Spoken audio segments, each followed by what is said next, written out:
എല്ലാ സജ്ജനങ്ങൾക്കും എൻ്റെ വിനീതമായ നമസ്കാരം. ഹരേ കൃഷ്ണ കൃഷ്ണ കൃഷ്ണ ഹരേ ഹരേ, ഹരേ രാമ രാമ രാമ ഹരേ ഹരേ. ജനനം ഒരു നിമിത്തം, മരണം ഒരു സത്യം. ഇതിന് രണ്ടിനുമിടയിലുള്ള കാലം ഈശ്വര സേവനത്തിനും മാനവ സേവനത്തിനുമായി മാറ്റിവെക്കാം. മൃതദേഹത്തെ ചങ്ങാടമാക്കിയും പാമ്പിനെ കയറാക്കിയും ഭാര്യയുടെ അടുത്തേക്ക് പാതിരാത്രിയിൽ ഓടിയെത്തിയ ആ മനുഷ്യനോട് അവൾ പറഞ്ഞത് ഇതായിരുന്നു: എന്റെ ഈ നശ്വരമായ ശരീരത്തോട് നിങ്ങൾക്കുള്ള ഈ സ്നേഹത്തിന്റെ പകുതിയെങ്കിലും ആ ശ്രീരാമനോട് ഉണ്ടായിരുന്നുവെങ്കിൽ നിങ്ങളുടെ ജീവിതം ധന്യമായേനെ. ഭാര്യയുടെ വായിൽ നിന്ന് വന്ന ആ തീപ്പൊരി ചിന്തയാണ് പിൽക്കാലത്ത് രാമചരിതമാനസത്തിന്റെ പിറവിക്ക് കാരണമായത്. അതെ, ഭാര്യയുടെ ആ വാക്കുകൾ ഒരു ശകാരമായിരുന്നില്ല, മറിച്ച് ഒരു വലിയ സത്യത്തിലേക്കുള്ള വാതിലായിരുന്നു. ആ കൈപ്പേറിയ വാക്കുകളിൽ നിന്നാണ് ലോകം ഇന്നും നെഞ്ചിലേറ്റുന്ന മനോഹരമായ കവിതകളും രാമചരിതമാനസവും ജനിച്ചത്.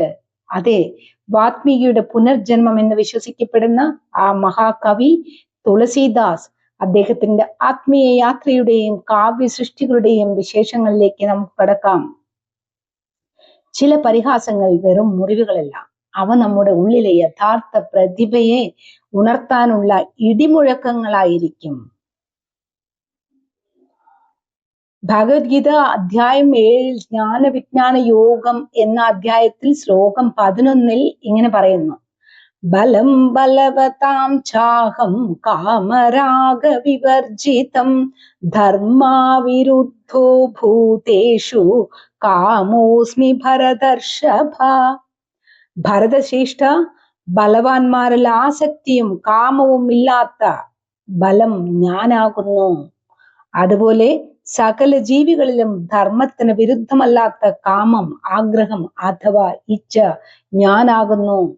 ഭഗവാൻ അർജുനനോട് പറയുന്നതാണിത്. ഭാരതീയ സംസ്കാരം അർത്ഥത്തെയും കാമത്തെയും ഒരിക്കലും നിരാകരിക്കുന്നില്ല, മറിച്ച് അവ ധർമാധിഷ്ഠിതമായിരിക്കണം എന്ന് മാത്രം നിർബന്ധിക്കുന്നു. ധർമ്മത്തിന് വിരുദ്ധമല്ലാത്ത കാമം ഞാനാകുന്നു എന്ന് ഭഗവാൻ ഗീതയിൽ അരുളി ചെയ്യുന്നുണ്ട്. ജീവിത ലക്ഷ്യങ്ങളായ പുരുഷാർത്ഥങ്ങളിൽ ആദ്യത്തേതായ ധർമ്മത്തെ മുറുകെ പിടിച്ചാൽ അർത്ഥ കാമങ്ങൾക്കൊപ്പം മോക്ഷവും താനെ കൈവരും. ഭാരതീയ ഭക്തി പ്രസ്ഥാനത്തിന്റെ ആകാശത്ത് ഉദിച്ചുയർന്ന ഉജ്ജ്വല നക്ഷത്രമായിരുന്നു മഹാകവി തുളസീദാസ്.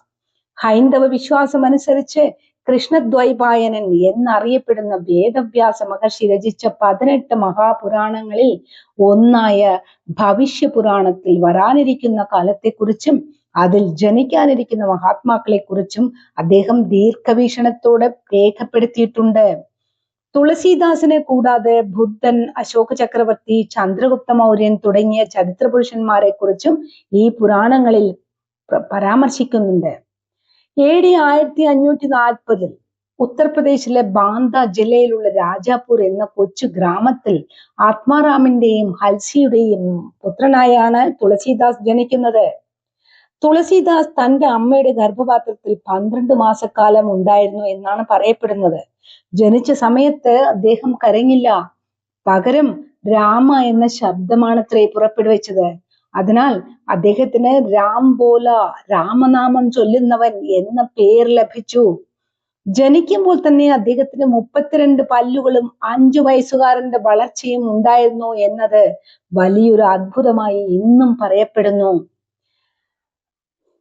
പിന്നീട് അദ്ദേഹം വാരണാസിയിലേക്ക് പോവുകയും അവിടെ ശേഷ സനാതനൻ എന്ന പണ്ഡിതന്റെ കീഴിൽ വേദങ്ങളും പുരാണങ്ങളും ഉപനിഷത്തുകളും പഠിക്കുകയും ചെയ്തു. 16 വർഷത്തോളം നീണ്ടുനിന്ന കഠിനമായ പഠനത്തിലൂടെ അദ്ദേഹം ഒരു വലിയ പണ്ഡിതനായി മാറി. വിദ്യാഭ്യാസത്തിന് ശേഷം അദ്ദേഹം തന്റെ ജന്മനാടായ രാജാപൂരിലേക്ക് മടങ്ങുകയും അവിടെ വെച്ച് യുവാവായ തുളസീദാസ് ദീനബന്ധു പാഠകിന്റെ പുത്രിയായ രത്നാവലിയെ വിവാഹം കഴിക്കുകയും ചെയ്തു. സുന്ദരിയായ രത്നാവലിയോട് തുളസീദാസിന് അതിരുകടന്ന അനുരാഗമായിരുന്നു. അവരില്ലാത്ത ഒരു നിമിഷം പോലും അദ്ദേഹത്തിന് ചിന്തിക്കാൻ പോലും കഴിയില്ലായിരുന്നു. ഈ അമിതമായ ആസക്തിയാണ് അദ്ദേഹത്തിന്റെ ജീവിതത്തെ മാറ്റിമറിച്ച ആ മഹാസംഭവത്തിലേക്ക് നയിച്ചത്. ഒരിക്കൽ തുളസീദാസ് വീട്ടിലില്ലാത്ത നേരത്ത് രത്നാവലി തന്റെ പിതാവിന്റെ അടുത്തേക്ക് പോയി. പ്രിയതമയെ അന്ന് തിരിച്ചു വന്നില്ല. പ്രിയതമയെ കാണാതെയുള്ള ഒരു രാത്രി പോലും സഹിക്കാൻ കഴിയില്ല അദ്ദേഹത്തിന്. പേമാരിയെയും കാറ്റിനെയും അവഗണിച്ച് അന്നു രാത്രി തന്നെ അദ്ദേഹം രത്നാവലിയുടെ വീട്ടിലെത്തി. പാതിരാത്രിയിൽ നനഞ്ഞൊട്ടി വാതിൽക്കൽ വന്നു നിൽക്കുന്ന ഭർത്താവിനെ കണ്ട് രത്നാവലിക്ക് സന്തോഷത്തിന് പകരം കടുത്ത അമർഷമാണ് തോന്നിയത്. അവർ അദ്ദേഹത്തെ കഠിനമായി ശകാരിച്ചുകൊണ്ട് ഇപ്രകാരം പറഞ്ഞു: അസ്ഥിയും മാംസവും നിറഞ്ഞ ഈ ശരീരത്തോട് നിങ്ങൾക്കുള്ള ഈ അനുരാഗത്തിന്റെ പകുതിയെങ്കിലും ഭഗവാൻ ശ്രീരാമനോട് കാട്ടിയിരുന്നെങ്കിൽ നിങ്ങളുടെ ജീവിതം ധന്യമാകുമായിരുന്നു. മൂർച്ചയുള്ള ഈ വാക്കുകൾ തുളസീദാസിന്റെ ഹൃദയത്തിൽ തറച്ചു. തന്റെ ഉള്ളിലെ മോഹങ്ങൾ വെറും മിഥ്യയാണെന്നും സത്യമായ സ്നേഹം ഭഗവാനോടുള്ളതാണെന്നും അദ്ദേഹം തിരിച്ചറിഞ്ഞു.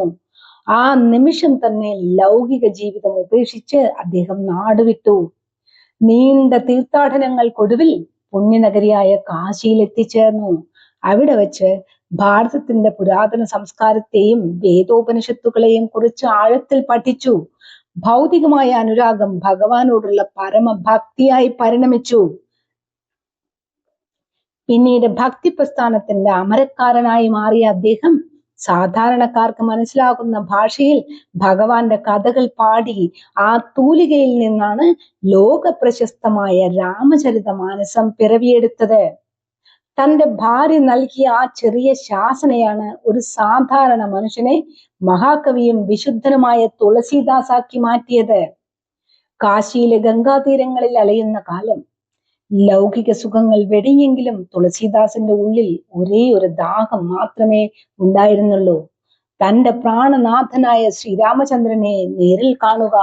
ഒരിക്കൽ ഒരു അദൃശ്യ ശക്തിയുടെ വെളിപ്പെടുത്തൽ എന്ന പോലെ ഹനുമാൻ സ്വാമിയിലൂടെ മാത്രമേ രാമദർശനം സാധ്യമാകൂ എന്ന് അദ്ദേഹം തിരിച്ചറിഞ്ഞു.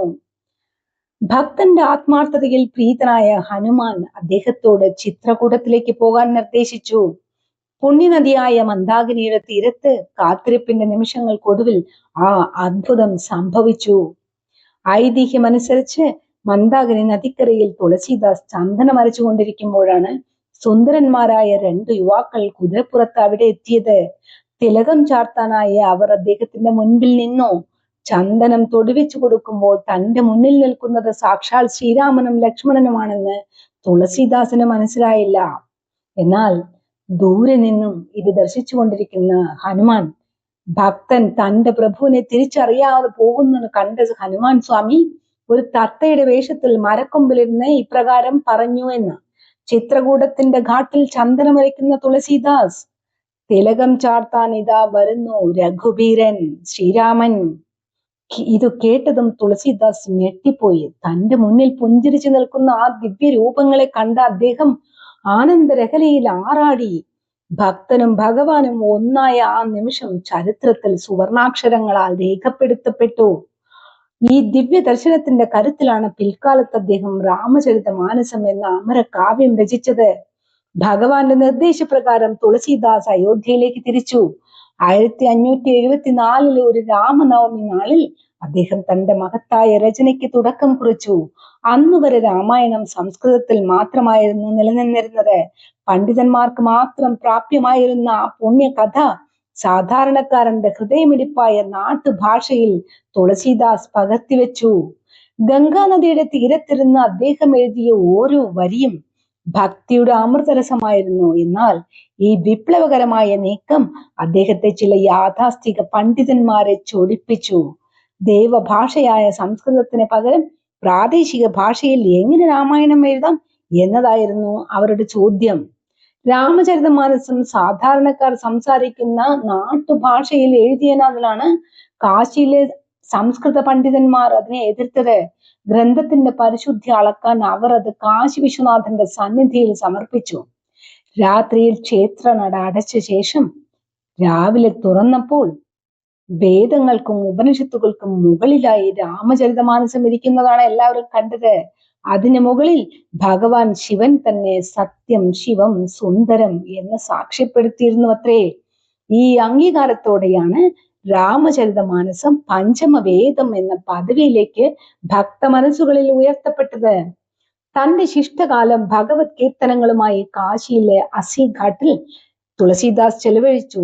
രാമചരിത മാനസത്തിന് പുറമെ വിനയപത്രിക, കവിതാവലി, ഹനുമാൻ ചാലീസ തുടങ്ങിയ അനശ്വര കൃതികളും ആ തൂലികയിൽ നിന്ന് പിറന്നു. 1623 അതായത് തന്റെ 126 വയസ്സിൽ ശ്വാസം പോലും രാമമന്ത്രമായി മാറിയ മഹാത്മാവ് ഭഗവത് പാദങ്ങളിൽ ലയിച്ചു. ഭക്തിയുടെയും വിജ്ഞാനത്തിന്റെയും പാലമായി ഇന്നും തുളസീദാസന്റെ രാമായണം നിലകൊള്ളുന്നു. അത് കേവലം ഒരു ഗ്രന്ഥമല്ല, മറിച്ച് ഓരോ മനുഷ്യന്റെയും ഉള്ളിലെ ധർമ്മത്തെ ഉണർത്തുന്ന ഒരു വഴികാട്ടിയാണ്. തുളസീദാസിന്റെ ജീവിത സായാഹ്നം അദ്ദേഹത്തിന്റെ ജീവിതം പോലെ തന്നെ ഭക്തി സാന്ദ്രവും അത്ഭുതങ്ങൾ നിറഞ്ഞതുമായിരുന്നു. വാരണാസിയിലെ, അതായത് കാശി ഗംഗാ തീരത്തുള്ള അസിഘാട്ടിൽ വെച്ചായിരുന്നു ആ മഹാകവിയുടെ അന്ത്യനാളുകൾ. അദ്ദേഹത്തിന്റെ അന്ത്യത്തെക്കുറിച്ചുള്ള വിവരങ്ങൾ താഴെ പറയുന്ന രീതിയിലാണ്. ആയുസിന്റെ ഏറിയ പങ്കും ശ്രീരാമകഥകൾ പാടി നടന്ന തുളസീദാസ് വാർദ്ധക്യത്തിലും വിശ്രമമില്ലാതെ രചനകളിൽ മുഴുകി. രാമചരിതമാനസം പൂർത്തിയാക്കിയ ശേഷം അദ്ദേഹം വിനയപത്രിക, കവിതാവലി തുടങ്ങിയ പല കൃതികൾ രചിച്ചു. ഈ കാലഘട്ടത്തിൽ കടുത്ത ശാരീരിക വേദനകൾ അദ്ദേഹത്തെ അലട്ടിയിരുന്നു. ആ വേദനയിൽ നിന്ന് മുക്തി നേടാനും ഭഗവാനോട് പ്രാർത്ഥിക്കാനുമായി അദ്ദേഹം രചിച്ചതാണ് പ്രസിദ്ധമായ ഹനുമാൻ ബാഹു. ഐതിഹ്യങ്ങൾ അനുസരിച്ച് തന്റെ മരണം അടുത്തെന്ന് തിരിച്ചറിഞ്ഞ തുളസീദാസ് അസിഘാട്ടിലെ ഒരു മഠത്തിൽ ഏകനായിരുന്നു. 1623 ശ്രാവണ മാസത്തിലെ കൃഷ്ണപക്ഷ സപ്തമി നാളിലായിരുന്നു ആ മഹാപ്രയാണം. അദ്ദേഹത്തിന്റെ അന്ത്യത്തെക്കുറിച്ച് പ്രചാരത്തിലുള്ള പ്രശസ്തമായ ഒരു ദോഹ ഈരടി ഇങ്ങനെയാണ്: संवत सोरख सौ असी असी गंग के तीर, श्रावण शुक्ल सप्तमी തുളസി ത്യജോ ശരീര. 1680 ഗംഗാ തീരത്ത് അസിഘട്ടിൽ വെച്ച് ശ്രാവണ മാസത്തിലെ ശുക്ല സപ്തമി നാളിൽ തുളസീദാസ് തന്റെ ശരീരം വെടിഞ്ഞു. മരണസമയത്ത് അദ്ദേഹം ഭഗവാൻ ശ്രീരാമന്റെ നാമം ജപിച്ചുകൊണ്ട് സമാധിയിലായെന്നാണ് വിശ്വസിക്കപ്പെടുന്നത്.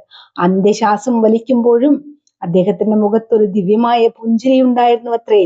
സാധാരണക്കാരന്റെ ഭാഷയിൽ ഭഗവാനെ എത്തിച്ചു കൊടുത്ത ആ മഹാത്മാവ് ഭൗതിക ശരീരം വെടിഞ്ഞെങ്കിലും എന്നും രാമചന്ദ്ര മാനസത്തിലൂടെ കോടിക്കണക്കിന് മനുഷ്യരുടെ ഹൃദയങ്ങളിൽ ജീവിക്കുന്നു. ജീവിതത്തെ സമ്പൂർണവും സഫലവുമാക്കാൻ മനുഷ്യന് ആവശ്യമായ ധർമാർത്ഥ കാമ മോക്ഷങ്ങളിൽ താല്പര്യം ജനിപ്പിക്കാൻ ഏറ്റവും എളുപ്പമുള്ള വഴി ഈശ്വരനാമ ജപവും കഥാശ്രവണവുമാണ്. വിശേഷിച്ചും ഈ കലിയുഗത്തിൽ ലോക നന്മ ലക്ഷ്യം വയ്ക്കുന്ന ഋഷി തുല്യരായ കവികൾ ഭഗവാന്റെ ദിവ്യലീലകളെ വാഴ്ത്തിക്കൊണ്ട് മനോഹരമായ കാവ്യങ്ങൾ രചിച്ച് നമ്മെ അനുഗ്രഹിച്ചിട്ടുണ്ട്. തുഞ്ചത്താചാര്യന്റെ ആധ്യാത്മ രാമായണം കേരളത്തിൽ എന്ന പോലെ ഹിന്ദി ഭാഷാ പ്രദേശങ്ങളിൽ അങ്ങേയറ്റം ജനപ്രിയവും സർവസമ്മതവുമായ കൃതിയാണ് തുളസീദാസ് രാമായണം അഥവാ രാമചരിതമാനസം. അത്യന്തം സുന്ദരവും മധുരവുമായ ഈ കാവ്യം ഭക്തിയുടെയും ജ്ഞാനത്തിന്റെയും നിത്യപ്രഭ ചൊരിയുന്നു. മലയാളികൾ ഹൃദയപൂർവ്വം ഏറ്റുവാങ്ങിയ രാമചരിതം തുഞ്ചത്താചാര്യന്റെ പൈങ്കിളി കൊഞ്ചലിലൂടെയാണ് നമ്മുടെ കാതുകളിലും കരളുകളിലും അലിഞ്ഞു ചേർന്നത്. ആ മധുര ഗാനങ്ങൾ പ്രതിധ്വനിച്ചിരുന്ന വീടുകൾ ഐശ്വര്യത്തിന്റെയും സമാധാനത്തിന്റെയും വിളനിലങ്ങളായിരുന്നു. എന്നാൽ ആധുനികതയുടെയും പുരോഗമന സാഹിത്യത്തിന്റെയും മറവിൽ പുതിയൊരു പൈങ്കിളി സാഹിത്യം നമ്മുടെ ഉമ്മറങ്ങളിൽ ബഹുഭാഷാ പണ്ഡിതനും കാഞ്ഞങ്ങാട് ദുർഗ ഹയർ സെക്കൻഡറി സ്കൂളിലെ മുൻ അധ്യാപകനുമായ TK ഭട്ടതിരിയായിരുന്നു. തുളസീദാസ് രാമായണം ആദ്യമായി പൂർണ്ണരൂപത്തിൽ മലയാളത്തിലേക്ക് വിവർത്തനം ചെയ്തത് ഇദ്ദേഹമാണ്. സംസ്കൃതത്തിൽ നിന്ന് ഒട്ടേറെ കൃതികൾ മൊഴിമാറ്റം നടത്തിയിട്ടുള്ള അദ്ദേഹം 1968 ചരിത്രപരമായ ഈ ദൗത്യം പൂർത്തിയാക്കിയത്.